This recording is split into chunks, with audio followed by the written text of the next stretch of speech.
of the hardest things I've ever done in the entire world was sit with myself. I call them like the 3 B's. Believe, behave, become. If we're constantly living in the past, we're having such a predictable future. I realized that if you actually believe, the universe will conspire to give you whatever it is that you can visualize or manifest. Believe it. So I'm like, every time I open the mail, I'm like, I'm going to get money. Yeah. And like, I'm like, oh, fucking money. This is great.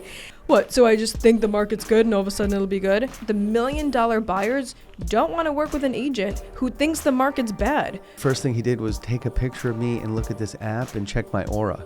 He's like, okay, you're approved. I was like, whoa. What?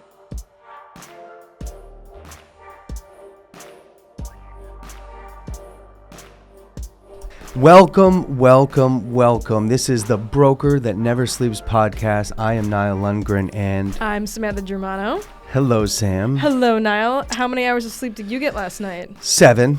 It's a lot. Good. Yeah, it was a good one for me. Yeah, so you slept last night. Yeah, did you not? No, I did. Oh, thank God. But the name of the podcast is Broker That Never Sleeps, so. Well, yeah, in general, if you want to make it in real estate, you really can't sleep much. You got to be up, alert all the time, and that's how you make it. But then eventually, when you do a couple deals, you can sleep. You can sleep, yeah. 7 hours max, though. No 8s. Yeah. No 8s. No.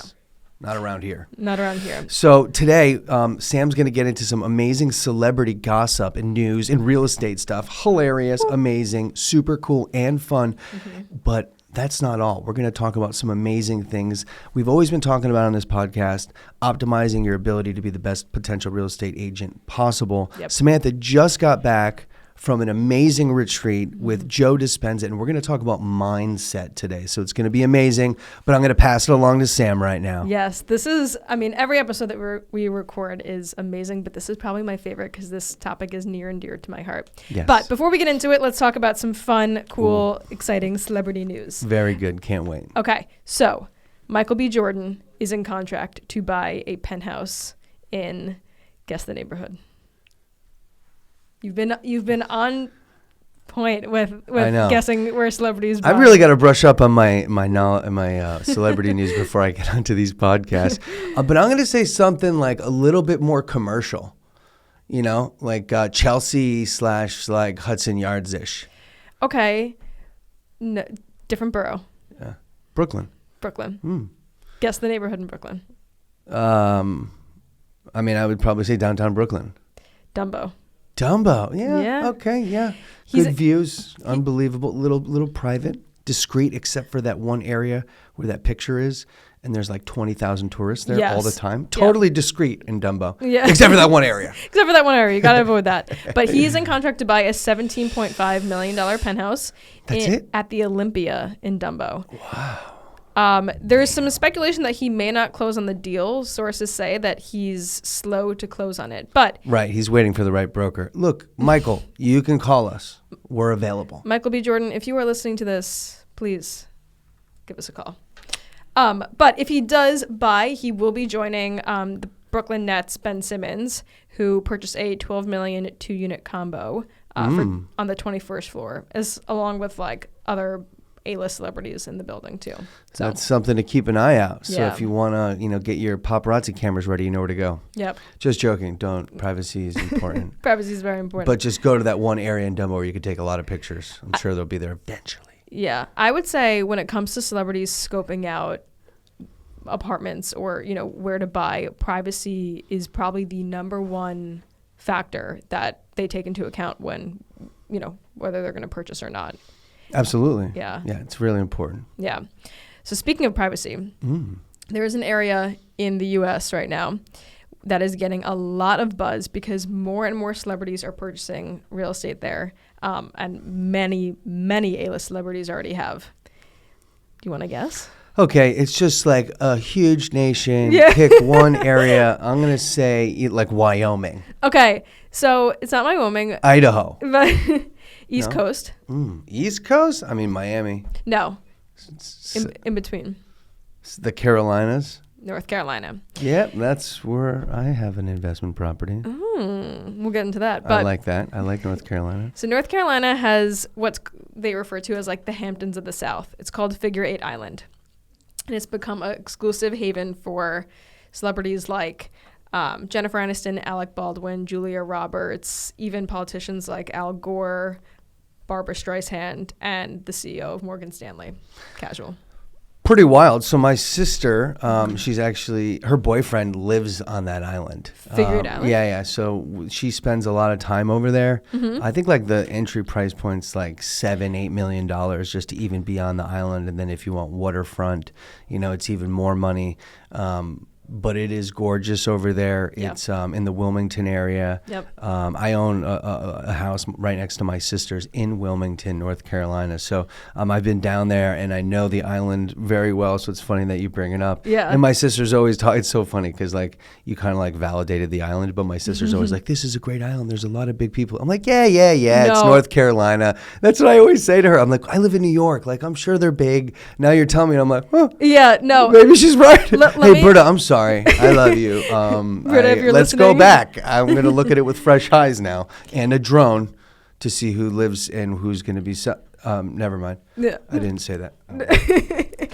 I use drones. But. So in the last 5 years, prices have doubled. So in 2022, they saw their first lot sell for over $5 million, and then later in 2022, the first residential sales eclipsed $10 million, Right. and then 2023, there have Right. been 3 residential sales, $10 million or north of that. It's pretty bananas. It is pretty bananas. Some other really cool highlights too. So the island is comprised of 1,300 acres. It's a private island that you can only access by boat or a private guarded bridge. Right. And it's just south of the port city of Wilmington. Right. It's a very coastal feel, very well known for its exclusivity, which is why so many celebrities are buying there. Right. And then the prices of single-family homes, which is the only option available on the island, range from $4 million, and then, like I said, recent sales up to even $13 million too. Yeah. I'm very, so there's Wrightsville Beach is like right over there too. Okay. And that's where you get all the waves, and it's like, quintessential North Carolina with like the surfers and then the pier that goes out, and then you could have like food right on the pier, and there's like all the shopping, and then you overlook everything. Yep. It's super pretty, and I have 2 little nieces, so like we go there and we run around in the sand, and like they go bananas, and I think it's so much fun. So I'm glad that you brought it up. I'm going to call my sister up and be like, let's go for a ride again and look at that. Yeah, no, it's really cool. Mansion Global covered it as like one of the, like, it's already a very established area for celebrities to buy property because it's a place where they can go and they don't have to be concerned with being, cited or bombarded with paparazzi. So as it's gaining more and more traffic. Another thing about Wilmington too is that it's like the L.A. of the East. Like that's where all the Hollywood sets are on the East Coast. Yes. Yep. So and then you have like the Wilmington schools, like North Carolina, Wilmington. So there, it's a small kind of town, but there's a lot of activity in that one particular area. And now I can see when you put it together, like celebrities, movie sets, like privacy.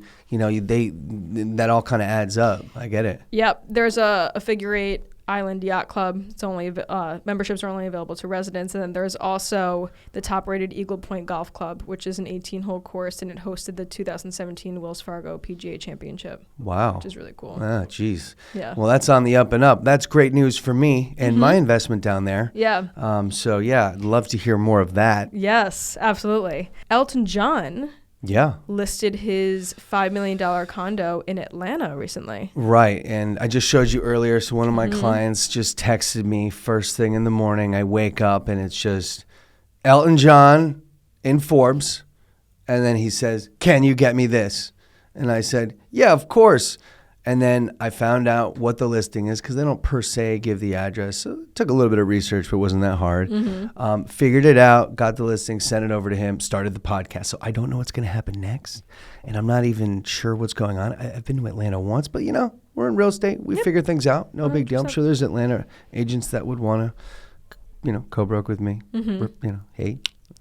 Anyway, it's a $5 million property. It was once purchased as a one home, but over the course of 30, 40 years, Elton John has purchased 6 total units and make a duplex combination. Wow. So it's the epitome of luxury living down in Atlanta. It is in the best condominium in the heart of Atlanta. And just like Elton John's tour, which is coming to an end.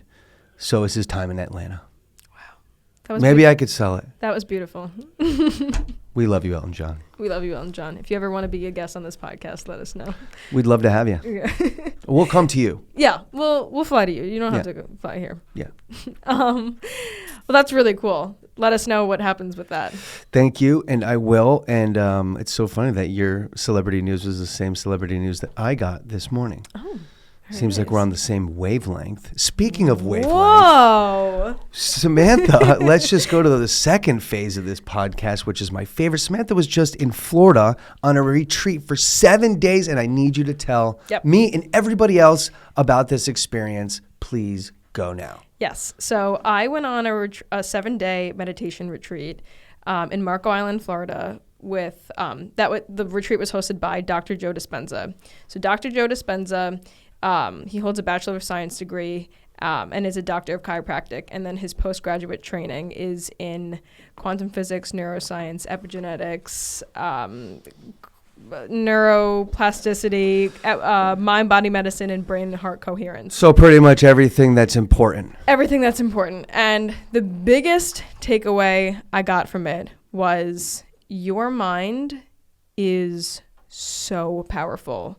The thoughts we have dictate the way we behave and who we eventually become. It dictates the opportunities that we attract in our life. Essentially, over the course of the 7 days, we meditated for a total of 35 hours. You spend a lot of time with yourself and your mind.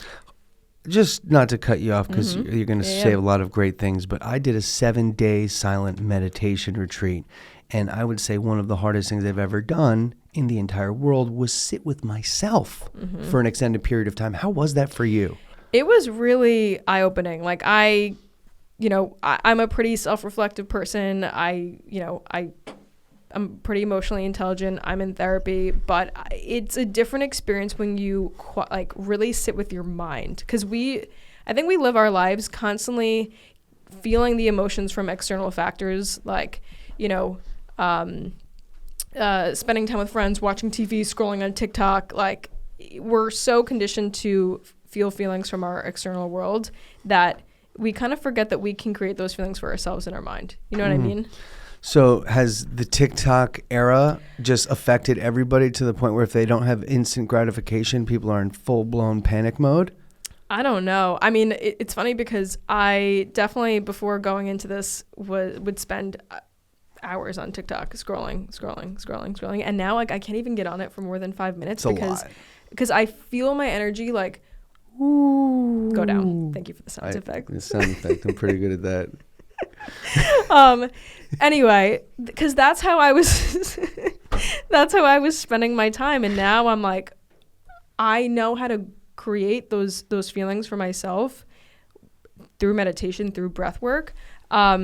So most of the things that we would do during the retreat is we would do a morning meditation and then have a morning lecture where we kind of learn about the science of the mind, how the brain controls the body. And that's, I literally got a biology lesson, a chemistry lesson, a quantum physics lesson. And then we would do a meditation following that where we're putting it into practice. Right. So that was morning, afternoon, and night. So we meditated 3 times a day.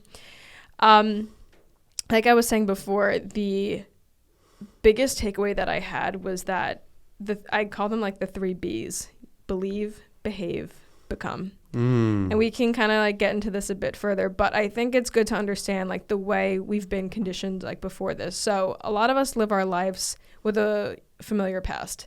We either have limiting beliefs that we picked up, or you hold on to those. People hold on to yes, this is what it is. Yep. Keep going. Yeah. And then, or we have things that we picked up from our family. No shade to anyone's families or parents, but it's just their limiting beliefs or the way they behave get passed on to us, and so that's the way we behave because inherently, we think that what they do, how they think is the way what we should do and how we should think. So that familiar past gives us a predictable future. We think, okay, if we had a hard time growing up, that dictates what our future will be. It may be hard to and I'm broadening the conversation here beyond just success in real estate, but it dictates how we think about relationships, how we think about abundance, how we think about our health. So if we're constantly living in the past, we're having such a predictable future of like what we think is going to happen for us. Right. Through meditation, in which I'll get into kind of like the mind stuff in a bit, but when you're able to step out of that and realize that, you know, there is a reality beyond what we just think that we're living in, you step into the quantum field basically where many other things can happen for yourself. So Such as anything. If you want better health, I was at this retreat and there were people there. It was like their 5th, 6th, 11th, 12th retreat, and they had healed themselves from brain cancer, from their autoimmune disease, from Parkinson's, from MS, like really, really insane stuff. And, you know, I was there. I'm fortunate enough. I don't have serious health conditions, but I was there for other reasons. But to see that people have achieved that for themselves. I also met someone who, after her first retreat, she paid off the mortgage for her house. She paid off her car. And then she manifested. And I say manifestation, and I know that gets a bad rep sometimes because a lot of people like think it's woo-woo and say like, oh, you know, like you're like, if you feel it, like you'll become it. There is actually science to show that what you train your mind to think is what you will inherently like become. So there's a great example that I give to Samantha and a lot of the agents that work with me that outlines mindset and what you just spoke about, particularly about like, you know, your parents and their mindset and how that affects you. And, you know, I had a girlfriend at one point when I first moved to the city, and my mindset was just one of like total lack of abundance, and you know, everyone's out to get me, there's no chance, and you know, I'm just trying to, you know, do what I can to get by. This girl, my girlfriend, came from a wealthy family, and she was just like, no, it's okay, like, you know, like you should just believe that you're gonna get checks in the mail. And I was like, Michelle, I don't think you understand. Like, I don't have a family. No one's gonna give me a check in the mail. I really don't understand. And I sat there in my anti-abundance mindset, and I tried to defend that. And then she just kind of yelled at me and was like, why don't you just try it? Yep. Like, what's the big deal? Just try it. Believe that this is what's going to happen. Yep. You know? And you know what I did? I fucking tried it. And you know, I'm very, very grateful for that moment in my life, because I realized that if you actually believe, the universe will conspire to give you whatever it is that you can visualize or manifest, right? So you use manifest. I like the idea of visualization. Sure. So for me, what I started to really believe was that I'm going to get checks in the mail. I know it sounds absurd, but for everybody who's listening, if I can give you one piece of advice, believe right now that you're going to start receiving checks in the mail, and you'll be astonished with where they come from. For example, when I started doing this, you remember I had student loan debt and whatever. So I did it with her like 2 weeks later. It happened quick. I got a call from like Sally Mae, my student loans. And they said, hey, Nile Lundgren, you know, this is Sally Mae. And I said, whoa. I have my stuff on auto pay. You know, I'm not a bad. You were ready to like. I was like ready. And they're like, well, sir, I'm sure you did. And I think that's where the problem came into play. And I was like, what do you mean? They're like, you've paid that loan off, but you still paid it. Like, I consolidated loans and it's over here now, but I'm still paying it. It's like, we owe you like $5,000. We just want to confirm your address to mail you a check. And I was like, what? Yeah. I couldn't believe it. Yeah. To be honest with you. So that was the first thing. And then like a month or two later, I was in a rent stabilized apartment. Go figure. I had a great rent stabilized apartment. My first apartment in Manhattan. It was like $1,800. It was amazing. You know, not that amazing, but you know, it worked. Yep. And apparently I had been paying $1,800, but it was actually, you know, $1,698 or whatever. So, but I had been there for 3 years. So like legally they had to give me the difference of like the $150 or $200 a month times 3 years. So like, we're going to give you a check for $2,000. I'm like, free month of rent? Like what? Yeah. Like, okay. And then, you know, when I was in college, I lived in San Diego, and I pretended to be a fitness trainer. And I got a job at LA Fitness, and I was a trainer. But during my time when I was out there, I didn't get paid. So apparently it wasn't just me. It was a class action lawsuit that happened with all these people that didn't get paid over at LA Fitness. And I got another check in the mail for $900. I mean, that $900 would have helped when I was 20 years old, but, you know, it helped later in life. But it was that mindset. And to this day, you know, what I love, and I told this to Sam right when we first met and we started working together, this story exactly. And to this day, I still get checks in the mail. I'll even send them to Sam or other people that I've inspired to do the exact same thing. And to be honest, it sounds totally crazy, but if you start here and you actually have a sincere intent and belief that it will happen, it will. And Sam has a lot more other examples like that. Yeah. Well, just to kind of go back to what you're saying. So when we live in a lack mindset, we create the lack in our life. So, and it almost becomes like a self-fulfilling prophecy. It's like you live in lack, and then when things fall through or when things don't happen, then you start to speak it into existence as well. Like, so you say like, I don't make a lot of money or sales. I don't come from a rich family. And that is that's the world, that's the energy field that you create. And so everything in our life has an energy associated with it. A Lamborghini has an energy frequency to it. So if you are living in lack, you're never going to get to that point of the Lamborghini because there are two different wavelengths there. The other thing I was going to say too is that when you have that intentional thought of manifesting or calling in checks, that starts to create an elevated emotion. What it will feel like to receive those checks. And that's actually what kind of draws it to you, because a lot of us live in a world where we think it's distant. It's far away. We separate ourselves from it. So I just believe it. So I'm like, every time I open the mail, I'm like, I'm going to get money. Yeah. And like, I'm like, oh, money. This is great. A lot of us say like, I'm using the car example again. My dream car is a Rolls Royce. So what that's doing is that's saying, okay, I'm here. And the Rolls Royce is there. And so we think to ourselves, okay, if I want a Rolls Royce, I'm going to need to work X amount of hours. I'm going to need to definitely get a promotion so I can have more money to save. And then all you're doing is creating more separation after more separation after more separation. Right. But if you're able to tap into the emotion of it, how you feel, which isn't actually having it, but the feeling can tangibly change reality. It brings it to you.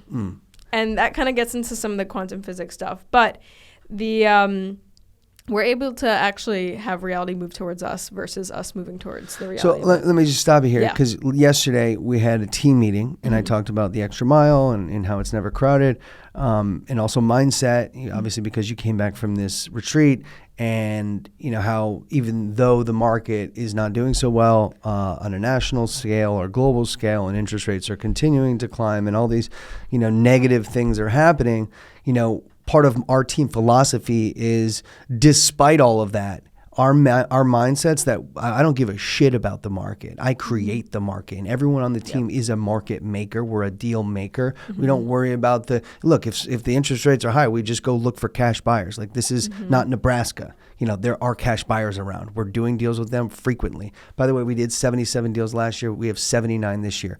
Nice. The total number is not there, but we're still pumping volume. Yep. So I just want to instill confidence in people just based on our particular experience. And my experience does not necessarily reflect that, right? And it's because of my mindset. And what I said to you is, let's just go about this week, and the whole team I said this to, let's go about this whole week with this mindset. And then you sat down in the office and somebody came up to you and they said, the market's not doing well. Sales are slow.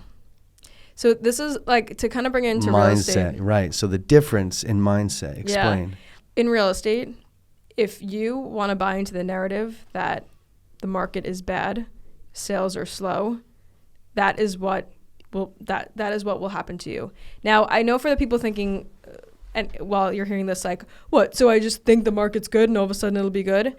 It's being able to tap into your mind and start envisioning like your dream life. So most people in real estate, they want to be rich. They want to make a ton of money. They want to close 100 deals a month. If you start feeling like that's already happening to you, you don't live in the world anymore of lack and people saying that the market's bad, because you are living in the world where you are the millionaire. You already are closing 100 deals a month. So it's like you're not affected by like the market not doing well because you are 10 steps ahead already. And I want to practically break down, because when people say the market, right? Like, what the hell does that mean? Like, right? Like, okay, the market is 20,000 transactions a day. Yep. How many deals do you do a week? Maybe somebody's doing 1-2 a month, right? So like, despite the market going from 20,000 to 18,000 a day, there's still 18,000. And if you have your wits about you, you could do one deal, because I'm sure you're working with one client, at least, if you're an agent. Yep. Right? So the mindset is the most important thing. And I'm really happy that, we're bringing this up, because we could talk about condos and co-ops and mortgage rates and celebrity news all day long. But the most important thing that I do whenever I hire somebody is I really jab at whoever I'm with to make sure that their mindset is secure. Bulletproof. Bulletproof, because that's the most important thing if you want to be successful. It's the stamina. It's the endurance to deal with the ups, the downs, the good markets, the bad markets, everybody at the water cooler telling you we're all doomed, but not listening to anybody and just going about your business and focusing, because it's like, I'm going to get another fucking check in the mail. Yeah. And I got another check in the mail. Think about it this way too. Like the $1 million buyers don't have a lack mindset. The $1 million buyers don't want to work with an agent who thinks the market's bad, who thinks that sales are slow. Like, that's probably the best piece of advice here. If you want to start attracting millions of dollars into your life, right? Do you think that millionaire buyers are thinking the same thoughts as you? Probably not. No, I mean, it's so true, because look, if you're dealing with your price point, let's say you're cobbling money together and you really can't afford to buy something, so somebody who can buy something looks like, oh my God, right? But that might even be $400K. Yeah. But then if you keep looking at it and you just start to like shift, like, where do I really want to be here? Like $1 million. And then, but once you keep going up, like it's actually you're like, wow, it gets a little easier. But don't let where you are limit where you feel clients can be, right? Because just like other people instilling their own insecurities on you of why they might not want you to grow or whatever, you have to do that with your clients as well. Yeah. And I kind of want to talk about a bit of the science here, because I think for a lot of people, this is very like conceptual. This is very woo-woo, but how it actually works is when you do certain breath work, it actually stimulates a part of the brain called the pineal gland, which is in the limbic brain. When you get, I know this is really cool stuff, and this is actually how it works in the body. Yeah, it's like, in Egypt they have like, it's like the hieroglyphics. Yes. It's the pineal gland. Yeah. Yeah, it has very, very the special Egyptians powers. Yeah. knew about this before anything. We learned about it. It's wild. Yeah. So when you get in, when you do this breath work, you activate the pineal gland, you power down, you activate the limbic brain. And that actually puts you in a state of gamma. So you are so in a deep state of trance, and that powers down the prefrontal cortex, which is like your alertness. So you are just in a really good state. You're so susceptible to new information. Then from there, so the pineal gland is an endocrine transducer, which secretes melatonin. That transducer picks up on frequencies and turns it into imagery. So that's energy pretty much informing matter. So when you start to get in that state and you start envisioning, planting in the imagery of the life you want to live, that is where like the magic happens. Does anyone see my eyes? I'm like watching this. Like, this is incredible pieces of information, and everyone should please like and subscribe, and probably just start donating a lot of money to our GoFundMe account that we're going to start in 2 minutes, because this is incredible information. And like, this is probably the best line of this podcast. When you are in that state and you are envisioning new imagery and feeding your brain with like you driving the Lamborghini, you living in the penthouse, you start living a different life in your inner world than you're experiencing in your outer world, and your brain, your unconscious doesn't know the difference. Yeah, that's what I'm saying. And so then when you come out of like the meditation, you're like, I don't know who I was an hour ago, like, or 30 minutes ago. And you start to then make decisions, or you start to behave or respond differently, as if you're living in the world that you've just planted in your mind, into your pineal gland. It's wild. It is pretty wild. Yeah. I believe in it. It's not woo woo. I don't think it's woo woo. This is science at the end of the day. Like the way when you program your It's just mind, science. It's really just Just science. trust the science. Just trust the science. And I mean, like, and Dr. Joe Dispenza, he has a whole research team of doctors and scientists from Stanford University, University of San Diego, and they have all the published papers, research, data, and science to prove this. I mean, you can buy into it or not. This is really just how the brain works. The brain alters the chemistry of your body, the biology of your body. It informs energy around us. Think about it this way: when you drop a rock into a pool of water, it creates a ripple around it, right? Absolutely. That ripple is determined by the matter, the size of the stone, the weight of the stone, the shape of the stone. So when we start thinking certain thoughts or have certain or have a particular mindset, that will inform the wave around us. That's the best And is that your example. aura? I don't know. We should look into that because I had a client one time. He was from China, and I met him at Rose Bar for breakfast or whatever, to Gramercy Park Hotel when it was open. It's reopening. I know, that's very exciting. So I met him there, and the first thing he did was take a picture of me and look at this app and check my aura. He's like, "Okay, you're approved." I was like, "What?" Whoa. Yeah, I don't know. Like that's just the things you realize are the things that happen to you when you're in real estate. Yeah, I mean it's true too. Think about like when you meet someone and you say to yourself like, "Oh, that person has a really good energy," or like, "Oh, I didn't like that person's energy." That's basically what we're talking about here. Clients can pick up on that. Right. Clients can say, "Oh yeah, they had a good energy." If you come in being feared by the market and living in a lack mentality, I need this deal. Clients are going to feel the pressure like, oh, like they really want me to buy, or like they're pushing me because like they need the money. But if you come in, you're like, yeah, you can buy it or you don't have to. Like this is the apartment, or take it or leave it. Yep. Clients are like, whoa, well, they don't need it. They must, like, then they just have like the thoughts like they must be doing well. They must have a lot of clients. They must be making money. They must be successful. Correct. Assumptions based on your behavior. Yep. Right. And if you act needy, then they're like, oh, this person's needy. They're probably just trying to sell me. Yep. But if you actually are content with yourself and you believe that checks are coming in the mail and you believe that you're a millionaire and you have a Lamborghini and you stand there and they're like, hey, what do you think about this? You're like, yeah, this is what it is. You want it or not. Yeah. So this plays into, we're obviously talking about real estate here, but this plays into every aspect of your life, your health, your love life, like you name it. And you said the 3 B's again. Can you repeat those? Believe. So be in a state of mind where this is already happening for you. Mm-hmm. Behave. You start making decisions and responding to people, to situations in a way where you are in that belief mindset. You are in that mindset of you're already like that person, and then you become it. Your matter, who you are, your matter is informing the energy around you, tapping into a frequency that attracts the things that you want of that same frequency, and then you become it. Can I try saying that a different way? Sure.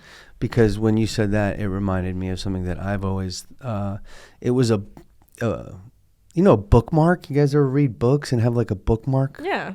Do people still read books? Yes. Audio books, iPhone I know we're now in things, like the Kindle. Kindles. Yeah. But anyway, I had a bookmark and it was in college and it said, watch your thoughts, they become your words. Watch your words, they become your actions.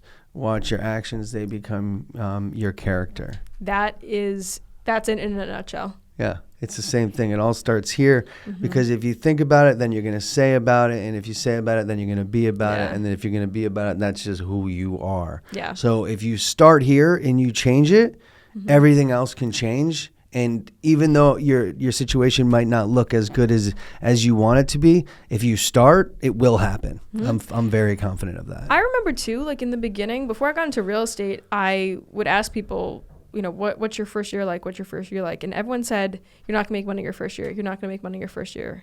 And I remember saying to myself, I didn't realize that I was kind of practicing this work at the time, but I remember saying to myself, well, if I go into it with that mindset, then I'm not gonna make money my first year. Sure. So I started saying, I'm gonna make money my first year. And I did 6 sale deals. And my first year, I did $3 million in sales. Like for a first year agent, that's pretty. That's like Rebney's Superstar of the Year rookie.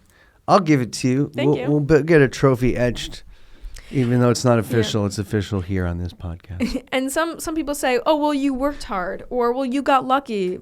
I went into it with the intention that I am making money my first year.